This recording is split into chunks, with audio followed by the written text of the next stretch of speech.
Our next speaker is Steve Brown. Steve is the Intel futurist. And so as a futurist, Steve, he synthesizes social, technological, demographic, market, and economic trends and consults with industry experts to understand how technology will shape the future of all major vertical industries, including retail. Would you please make welcome, Steve?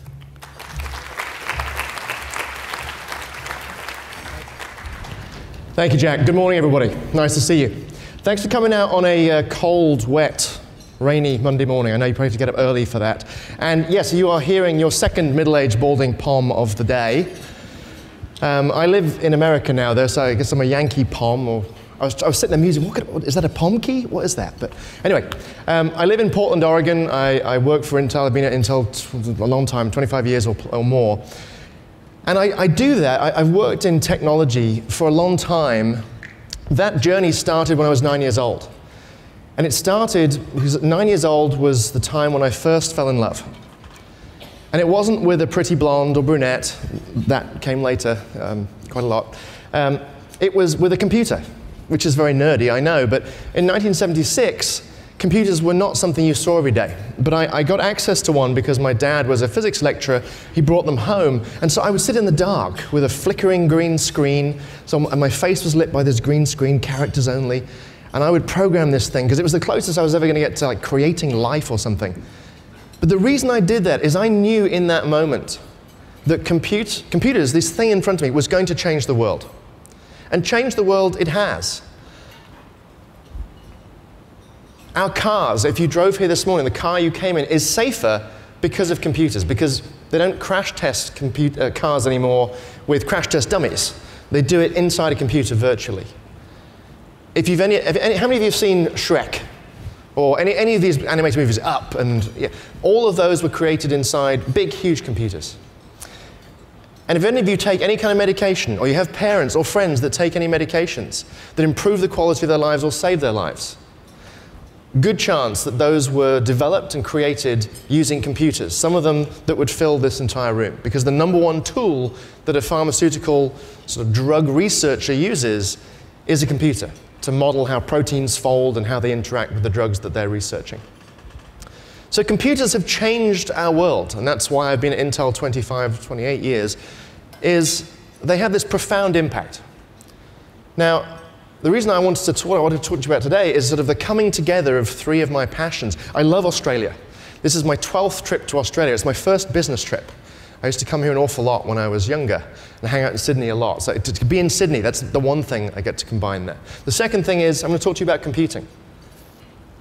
And the third thing is retail. I love to shop. And Jamie was asking us what our passions were earlier. One of my passions is socks. I have a big thing for flashy socks. So I get to combine shopping, computing, and Sydney all in one thing. So I'm like a pig in shit right now. I'm a happy boy. And I want to talk to you about the future of shopping.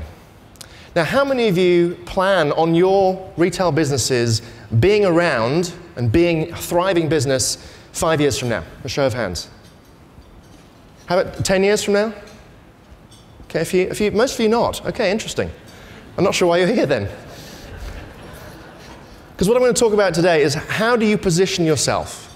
What are the investments that you need to start thinking about today so that you are positioned to be successful 5, 10, and even 20 years from now?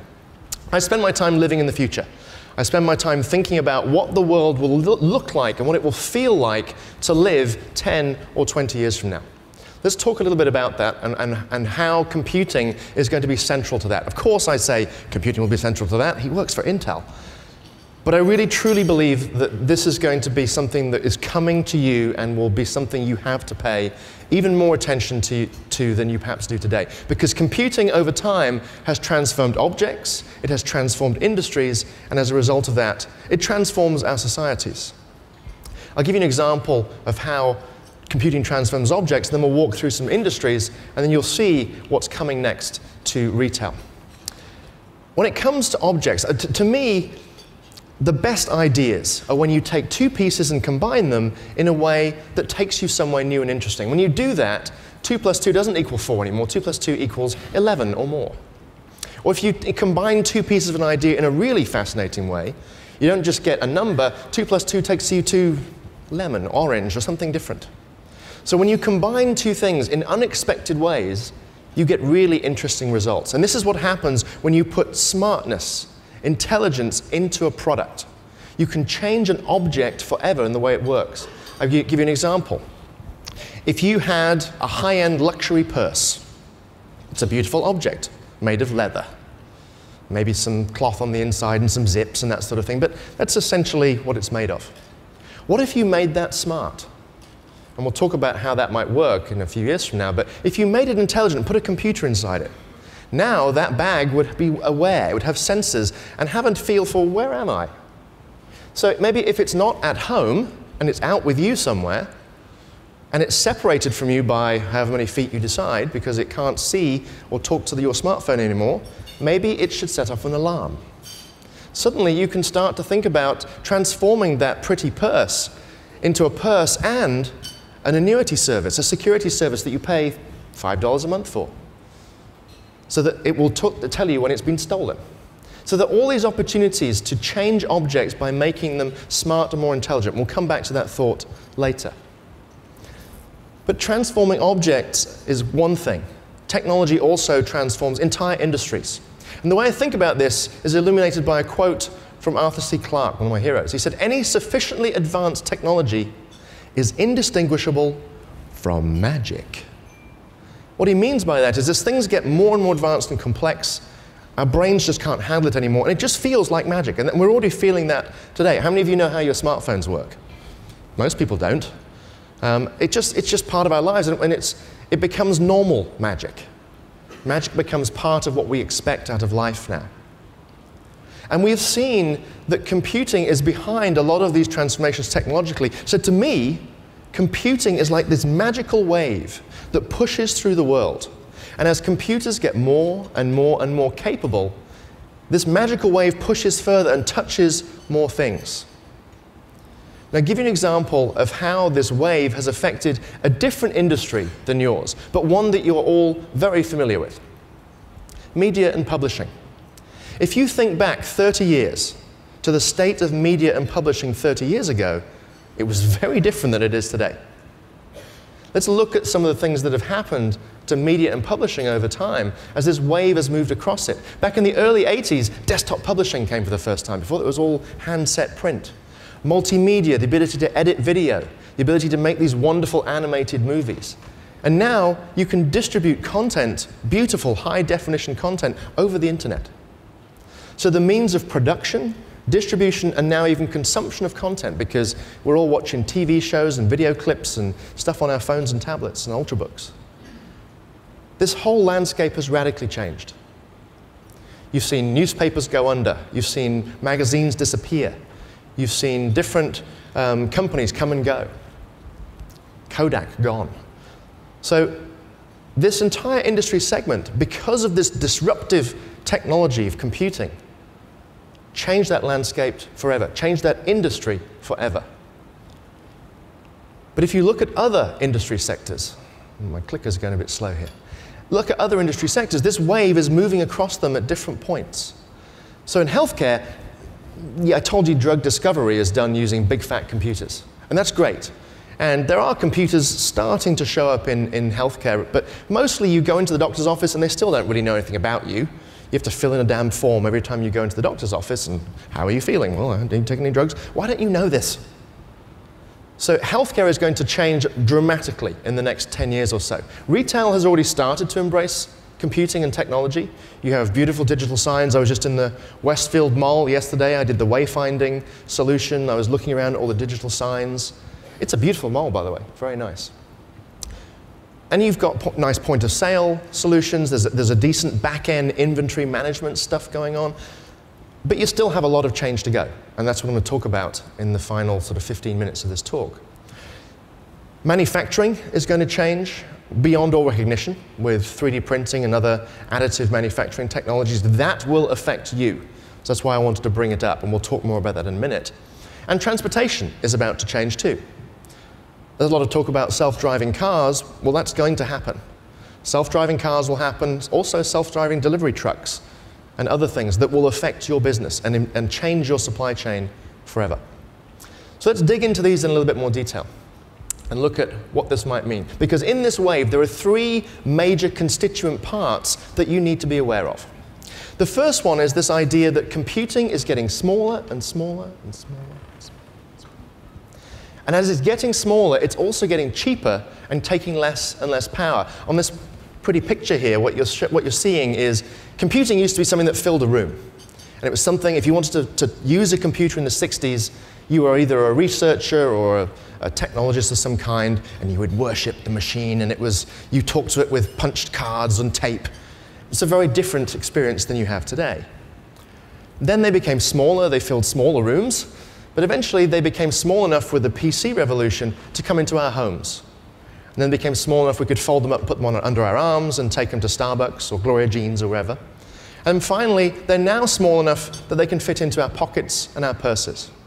So where does it go beyond that? Well, everybody's talking about wearables, but it's really the Internet of Things. It is where technology, where computing becomes so small that meaningful amounts of computing, what I mean by meaningful is that it can actually do something pretty useful for you, is approaching zero cost, zero physical size, and zero power consumption. What that means is, within 10 years, computing will get so small, intelligence in silicon form will get so small, you will be able to put a computer into anything. You will be able to turn any object into a computer. Shoes, clothes, tables, chairs, walls, even our bodies can become computers. In that era, that allows you to transform any object by making it smart and intelligent. If you can make it smart, you can think about monetizing it in a completely different way. You can deliver a whole new raft of experiences. You can wrap services around a product and make an annuity out of it. The world is your oyster. You will be able to radically change the types of products you sell and the way you sell them because computing is ever becoming small. At the same time, if you've seen the power of companies like Google and Facebook and Amazon, they are leveraging the fact that computers are becoming very big. Because if you take many, many, many of these computers and put them together, you can create these monster supercomputers that are able to handle massive amounts of data and crunch them down to make sense of it, to turn data into information, information into knowledge, and knowledge ultimately into wisdom. And we'll talk a little bit about data at the end of this, but computing is also becoming, at the same time as very small, very big. The third big trend, the third big component of this wave of computing that is moving across the world is that computing is now becoming very natural. What I mean by that is, for about 60 years of computing, when we wanted to interact with a computer, we had to do it on the computer's terms. Now we're starting to get to the point where interfacing with computers is becoming much more natural. If any of you have seen a 1-year-old go up to a TV and reach up and try and touch it, interact with the TV, you know that we finally got there, right? Kids now can pick up an iPad at 6 months old and get something out of it. They can interact with it because it's so natural. What's coming next is well beyond touch and well beyond the gesture computing that you see with something like an Xbox 360 and the Kinect platform. We are on the edge of what I call the Cambrian era of computing. The Cambrian era was the era in the evolution of species on the planet where creatures evolved eyes, evolved the ability to see. Computers have had the ability to have video feeds come into them for a while, but they couldn't really see anything.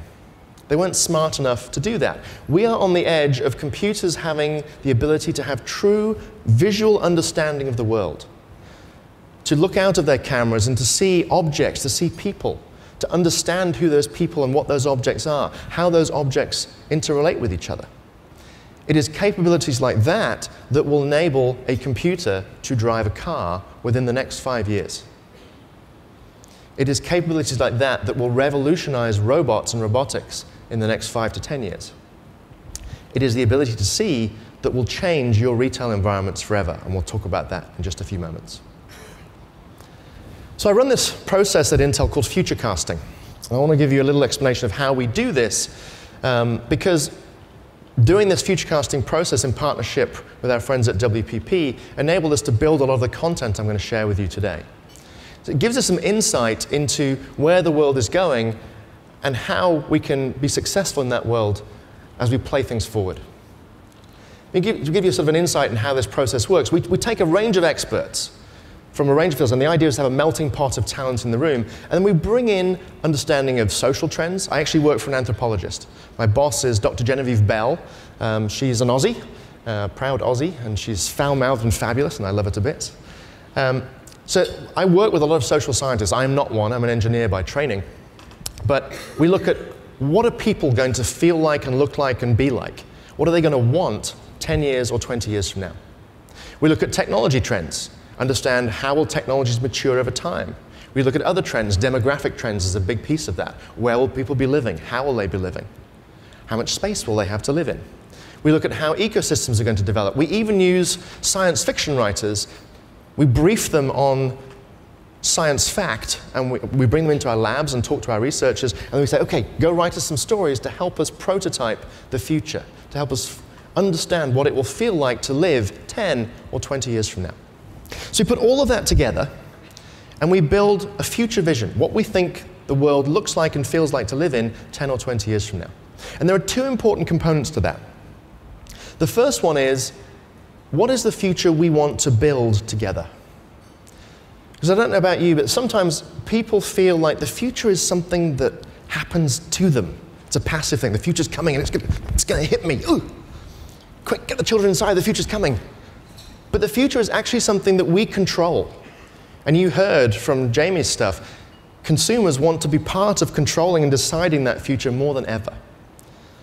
So we figure out what is the future we want to build together, the positive side of things. But it's equally as important to figure out what is the future we want to avoid. And Hollywood does a pretty good job of shaping that and scaring us all with Terminator and Skynet and Blade Runner and all these apocalyptic views of the future. But we also need to be really careful about what do we want to avoid. Because ultimately technology is benign. We can use it for good or for evil. You can power a city or level a city, right? But having those two pieces of the picture is really important. So what do we want to build or what do we want to avoid? Once we have that vision, we then build back and say, okay, if that's where we want to be 10 years from now, where do we need to be 8 years from now, and 6, and 4, and 2? So it's building back from the future rather than iterating from where we are today. It's a much more fruitful and productive exercise. Now, what came out of that is we found a really interesting way of thinking about retail in the future. And David gave you a little hint on this before, thinking about the face of retail. This is when a consumer comes into your store, how does it feel to them? What is the experience that they get in store?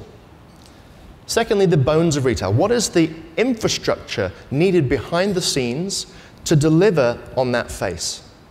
And finally, what are the brains? How does the data move around that to help power and create all of these experiences? And what I'm going to do is walk you through some of the innovations that we see coming in the face, the bones, and then the brains of retail. So let's start with the face. The face of retail is how people feel, the experience that they get when they walk into your store. And one of the areas that we see coming, and this is a little out there, but I wanted to start with something kind of interesting, is this idea of, I know it's a lot of words, a personal, flexible, augmented viewer. This is a fold-up viewer. Glass is now getting to the point where displays should be foldable within the next 5 to 10 years. So something you could fold up, put in your pocket, put in your wallet, put in your purse, pull it out, and it is a viewer, a personalized viewer that understands you, based on lots of data, understands what you're looking for, and helps guide you to the products you want in a retail environment. And uses augmented reality to overlay on that viewer as you move it around to help you locate and find the things you want in store, and to give you additional information about those products. The number one user interface in the retail environment for millennia is the shelf, or the rail, or the rack. And when I'm talking about intelligent shelves here, I could also be talking about an intelligent rail or intelligent rack of any kind. But imagine, remember I said before, computing is getting so small and so cheap that you can now put intelligence, put smarts, turn anything into a computer. So why couldn't you turn a shelf into a computer? Make a shelf smart. What would that do? Well, suddenly now your shelf can start to understand what's on me. What am I displaying? And do that automatically. And display information to the consumer that is pertinent to that product that's sat on top of it. It might share rating information. It can certainly share pricing information, give them information to help the consumer look through and understand that product and make that purchase decision. The shelf can also have sensors and cameras in it. And we have these running in our labs back in Portland, Oregon. If you have a camera in the shelf can not only understand what's on it, but who's in front of it, and change the offer it's making based on who that individual is. We already have analytics running where we can understand the person in front of this camera. Are they man, woman? What race are they? What rough age are they? And change the offers appropriate to that. And we have a number of retailers we already work with on creating that kind of technology. But remember I said that within the next 5 to 10 years, computers will be able to see and understand objects in the world around them. Now think in a grocery environment. If you have two shelves opposite each other, now one shelf can see across the aisle to the other shelf. Not only that, but they can see what's sat on those shelves and start to do inventory. So if you're a grocer, one of the biggest issues you have is picking and filling in holes in the product lineup. Now the shelf can tell you exactly when you're out of something. So intelligent shelves, I think, is going to come much more quickly than 10 to 20 years.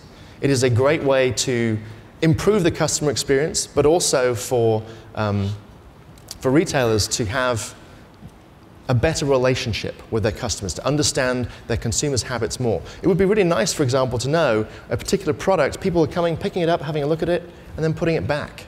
Your shelf could tell you that. Holographic displays are something that has been part of science fiction for a long time. We've all remember Obi-Wan Kenobi, "You're my only hope," right?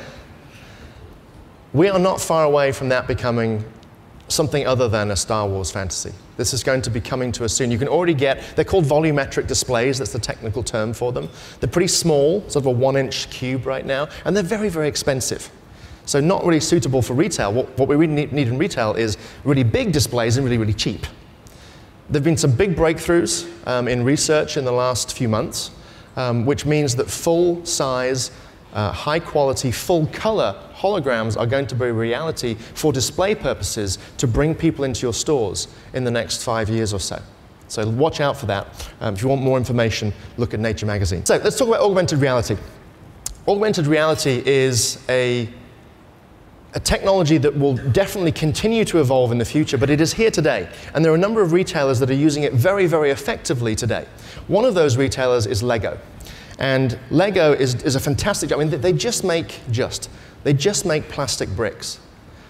They are so interesting to talk to, so interesting as a manufacturer, as a retailer, because they are truly embracing technology.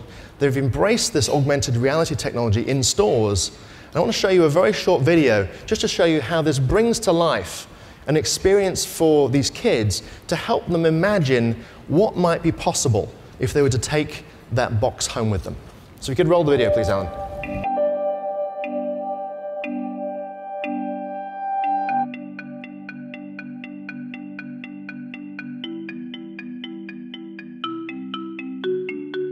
You build a starship, a tractor.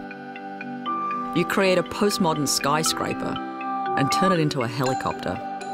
You stretch your imagination. You learn about new worlds while learning about yourself. An inventive toy company goes beyond the product and beyond the package, reinventing the experience of play and the shopping experience itself.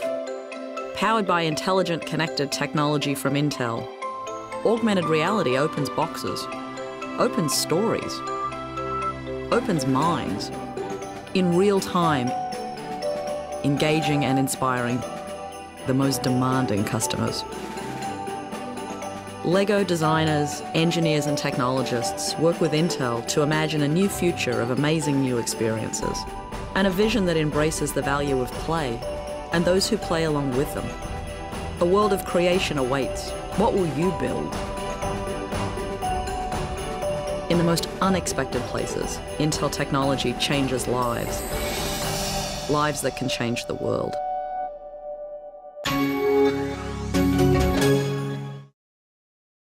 a family to experience what's inside the box. And I've tried it. It is so compelling. You hold the box there, and as you look in the screen, you look at yourself, you see this magical world appear in front of you. Augmented reality is also being used by IKEA. Oop, click through. Used by IKEA. And you wonder, why is this gentleman lying on the ground? Well, he's preparing to use this IKEA app, which allows you to see furniture in your home before you buy it. So he's actually having a bit of a laugh because this is what they do. It looks like the couch is on him, haha. But it allows you to imagine what a product will look like in your home and help you make that purchase decision. This is a product that is in market now. McDonald's is using it very effectively here in Australia with Track My Macca to understand where the ingredients for your burger came from. So if you haven't seen that, go on YouTube, Track My Macca, and you can see a great little video explaining how that works. So this is a technology that's available today. It's helping real businesses drive customers into their stores and to make real decisions. Smart clothing is another area that we see, because you can start to turn anything into a computer. Why not clothing? To be able to have a consumer walk into your store with their smart clothing, their clothing will be able to interact with your store environment. You'll be able to track data when they're in and build that relationship with them. And that clothing can come in any form. It can be wrist-based, eye-based, shoe-based. Let's talk about the bones of retail. The bones of retail is what's behind the scenes to deliver the face that we talked about. And I just want to pause for a minute on 3D printing and all additive manufacturing technologies, because this has a potential impact for you. You heard from Jamie that consumers are now looking for a much more customized experience. They're looking for products that are extreme. They're looking for products that give them social currency. I want you to imagine what might happen when a consumer starts to demand that level of customization. To be able to come into a retail clothing store and say, I want that jacket, I want it in this color, and I want it in this size, and I want it in 10 minutes. With a robot seamstress, that would be possible. What that would do is it would collapse the classic model of manufacturing, supply chain, retail into one.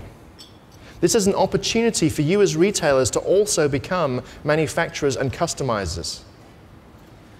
And if you're not willing to do it, you may find that your competitors are.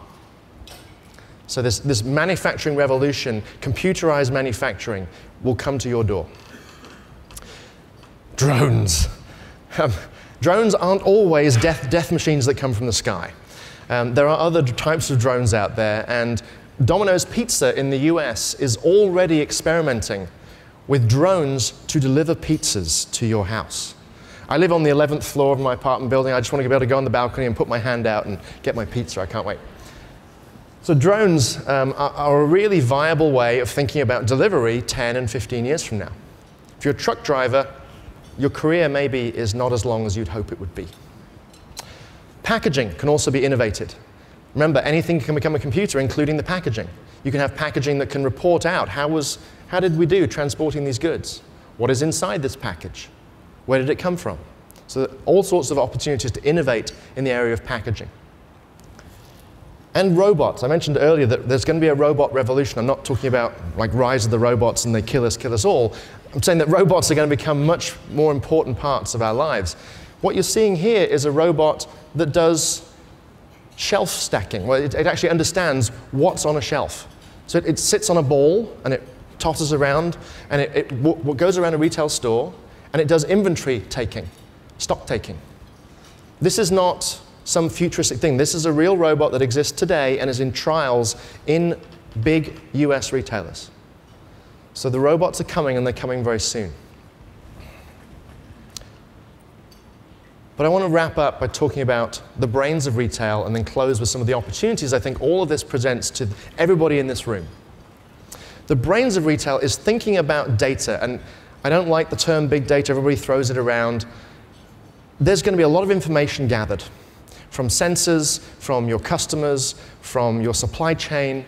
Putting all of that together and making sense of it and understanding it, great. And you can run analytics and you'll hire the mathematicians David told you to hire. But analytics only gets you so far, because it's probably going to help you make your business more efficient and running very smoothly, and that's wonderful. Everybody should do that. The opportunity lies in taking that information, taking that data, and using it to create new experiences for your customers that reinforce who you are as a brand, reinforce your brand values, and do it in a way that talks about who you are as a retailer. That's the trick. That's going to be the magic. The ones who figure that out are the ones that will be successful. Now, data is really hard for people to think about. For me, and I'm in the industry. So I brought a little video to try and bring this to life for you. Now, it's not a retail-oriented video. And when you watch it, you're going to think, well, Steve, this seems a bit far-fetched. But that is the idea of the video. Because the power of data is to be able to make connections you would not otherwise have made. And what you're offering when you deal with data well is serendipity as a service. You are making things that were formerly unlikely become the normal. So let's roll the video and you'll see what I mean by it.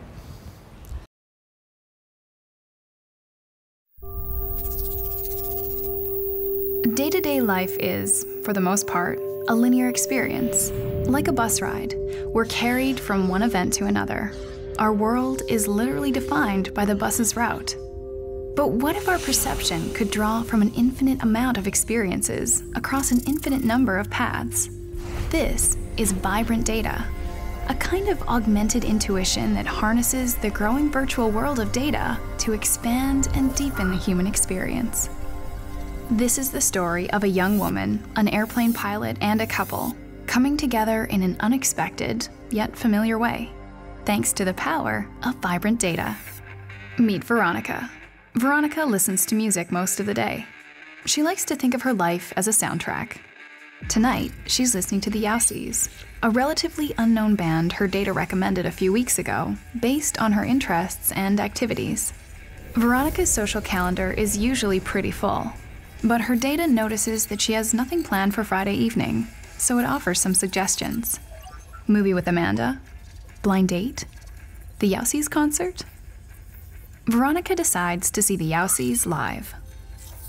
2 weeks earlier, Veronica's data noticed that the Yowsies have been selling out every show on the tour, so it negotiated with the band and the venue to buy a ticket, knowing that if Veronica wasn't interested, it could easily be sold the night of the show.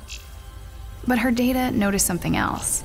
2 of Veronica's friends, a couple she hasn't connected with since high school, also have tickets to see the Yowsies.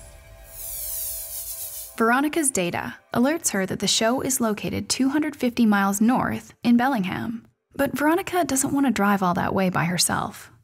Knowing Veronica, her data takes a leap, even if you don't have to drive. This is Tori, a private pilot prepping for a flight to Bellingham. Tori has been logging airtime to keep her license up to date. A friend usually tags along to keep Tori company and help pay for fuel.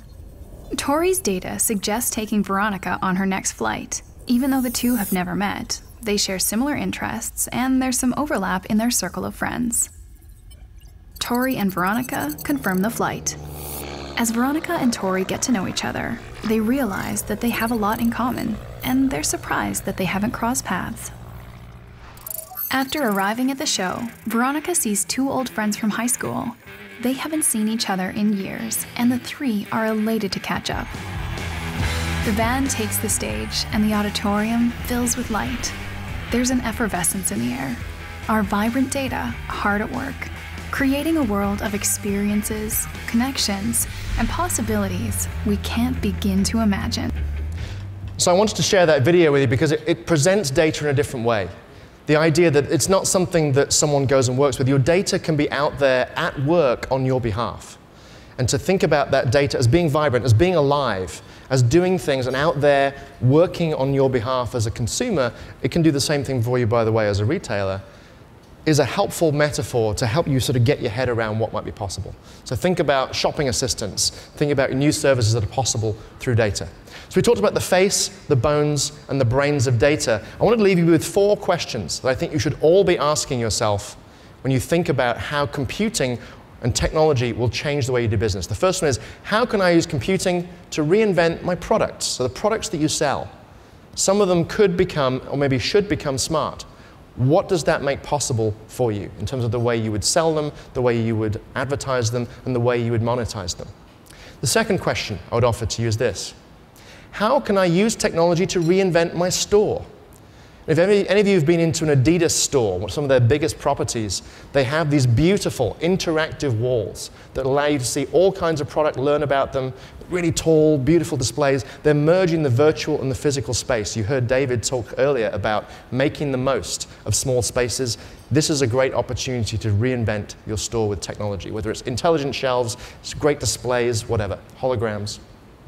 The third question you should be asking yourself: how can I use technology to reinvent my supply chain? Maybe your supply chain can be made more efficient. Maybe it can go away and collapse. And suddenly, you are a manufacturer as well as a retailer. And finally, how can I use data to reinvent my relationship with customers? Remember what you heard from Jamie earlier. It's not about ROI anymore. It's about return on relationship. To use data to strengthen and build those relationships with your customers and give them new services and new experiences, and to strengthen your brand in the process. That is going to be where the gold nuggets are to be found. So to wrap this up, my closing thoughts for you. Future casting is this fascinating process, and some of you may even be interested to participate in a process like that with us in the future. Helps you really gain insight into what the world looks like 10 or 20 years from now. Secondly, you can expect intelligence to become basically free and therefore to go everywhere. Into the products, into the walls.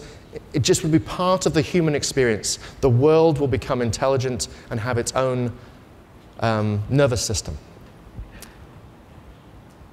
I talked about the face, the bones, and the brains of retail and how they're going to transform dramatically in the next 10 years. My final closing thought with you, the thing that should be front of mind for every one of you as you leave this room today, is this: remember media. Remember what happened to that group of companies and how the ones that didn't keep up are no longer around. You saw David's video, opening video, where you all paid your respects. I would not want to see any of you on that list 10 years from now. But not paying attention to the things that I talked about today could lead you down that path. And thinking about those things, even though I talked about things that are 5, 10, sometimes even 15 or 20 years out, thinking about those things, investing in those things today is going to be what keeps you in business 5, 10, 15, 20 years from now. It's been wonderful to be back in Sydney. Thanks very much for your time.